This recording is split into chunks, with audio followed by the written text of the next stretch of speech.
پاکستان کا مستقبل کیا؟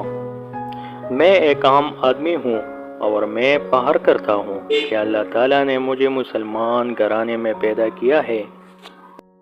یہ کلمہ ہمیں وراثت میں ملا ہے، اس لیے ہم اس پاک کلمہ کی قدر نہیں کرتے۔ پاکستان بھی اس کلمے کے بنیاد پر بنا ہے۔ اگر تاریخ دیکھی جائے تو آپ کو پتہ چلے گا کہ کتنی مشکلات طے کر کے ہم تک یہ کلمہ پہنچا ہے۔ لیکن جو اب کے حالات ہے، اللہ معاف کرے۔ ایک گاڑی کے اوپر کسی نے کیا خوب شعر لکھا تھا: نہ بجلی نہ گیس نہ پانی، پھر بھی دل ہے پاکستانی۔ یہ ہمارا ملک ہے، ہم باہر کرتے ہیں، لیکن جو مسئلے مسائل ہیں ہم ان کو سلجھانے کی کوشش بھی نہیں کرتے۔ پتہ نہیں کہ اس پاکستان کا مستقبل کیا ہوگا۔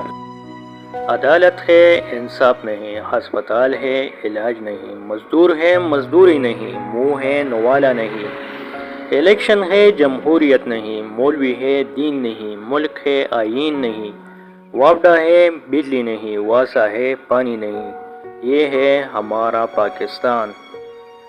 میں تو بہت حیران ہوں، یہ کیسا معاشرہ ہے جہاں لوگ موت سے نہیں زندگی سے خوفزدہ ہیں۔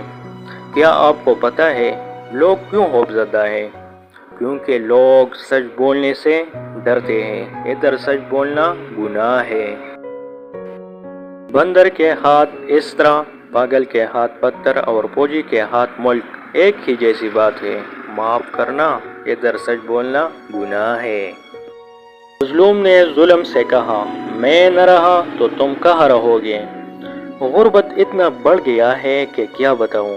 اور ایک بات اور، قسم سے میں اتنا قابل نہیں ہوں کہ میں اپنے خیالات اس قلم کے ذریعے بیان کر سکوں، مگر پتہ نہیں آج میں جب قلم کاغذ پر رکھتا ہوں تو کچھ نیا بنتا ہے۔ اگر آج ایک سروے کرائی جائے تو آپ کو معلوم ہوگا کہ ملک کے آدھے سے زیادہ لوگ دوسرے ملکوں میں جانے کو ترجیح دیں گے۔ قسم سے دل بہت زیادہ دکھتا ہے پاکستان کی حالت کو دیکھ کر۔